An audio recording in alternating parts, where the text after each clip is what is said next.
Hey everyone, I'm Annie Jorgensen here with Georgia Manufacturing News, and here with me is Rojek, the Vice President of Thrush Aircraft. So we are in Albany, Georgia today, and I was so excited. This was my first official plant tour with GMA, and I learned so many incredible things about what y'all do in aircraft manufacturing. So first, tell us a little bit about Thrush Aircraft, what you do in your industry and what you build every single day. Well, excellent. Well, first of all, it's great to have GMA here. Great, a bunch of attendees. And what we got to show them is what makes Thrush Thrush. And that's really our people. What Thrush Aircraft is we are a global supplier and manufacturer of agricultural aircraft. We've fully manufactured all in-house here in Albany, Georgia, and we deliver the aircraft worldwide. That's incredible. And something that I thought was very interesting here is that you are a start to finish manufacturer. So you bring in raw materials in one door and out the other you push out airplanes. So tell us a little bit about that process, about the different phases that each plane needs to go through, and like you pointed out on our tour, how you can specialize and make each plane unique to that buyer. So like you mentioned it, we build it all in-house, and it wouldn't be possible without our people. We have a very diverse skill set and a very different manufacturing traits that they've learned and they apply here at Thrush Aircraft, and it's all done in-house. So we take, like you mentioned, raw material in one door and a process over 12 to 16 weeks, produce the Thrush line out the other. And the cool thing with us here is that we're not only building manufacturing, but we're doing it in an industry that really makes a difference in ag aviation, which we help feed the world. I love that so much, especially with hunger being such a worldwide issue and even in the United States. But you mentioned the people, and that was something I noticed and that a lot of the other tour attendees noticed too, is that the people that work here at Thrush, it really is a community, it is a family organization. So I do want you to mention also the women that you have working here, because there were a lot more women working within the manufacturing plant than I even would have imagined.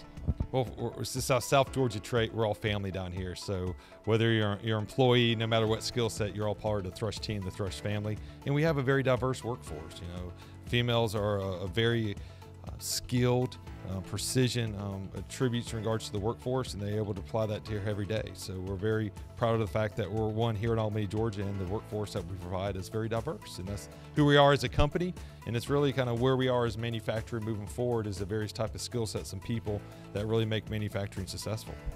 That's great. And speaking of workforce development, looking towards future generations, what's something that you would tell kids maybe in elementary school or middle school looking to what they want to do and what they want to be when they grow up? What kind of skills would you suggest that they could look into if they would want to work someday for Thrush Aircraft? I think the big thing is really just finding your passion and what you like doing. You know, necessarily if you like working with your hands, you need to go work with your hands. You're not going to be a good history teacher if you want to go out there and turn wrenches for a living.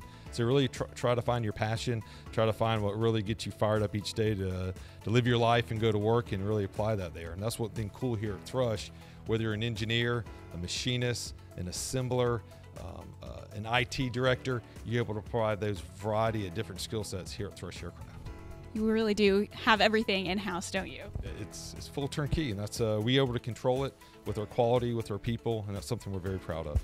That's amazing. And speaking of pride, I do want to ask about, you said earlier that you have more than 2,200 airplanes in 80 countries, is that correct? That's correct.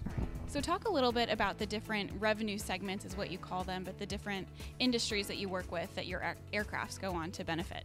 So we're fortunate enough in regards to our organization, we're able to diversify our different revenue segments to offset some risks that we might have. Our primary business is agricultural aircraft. That's majority of our sales, majority of our opportunity in the future is going to be our core in agriculture. But we also deliver two additional lines. One's the firefighting segment. We're able to use our aircraft as single engine air tankers to do initial attack to put out fires. And then we also had a border aircraft that can be used in a military configuration or for border and surveillance. So as an organization, we're able to have these multiple revenue segments to take advantage of the market and different opportunities that we have to provide and produce our aircraft.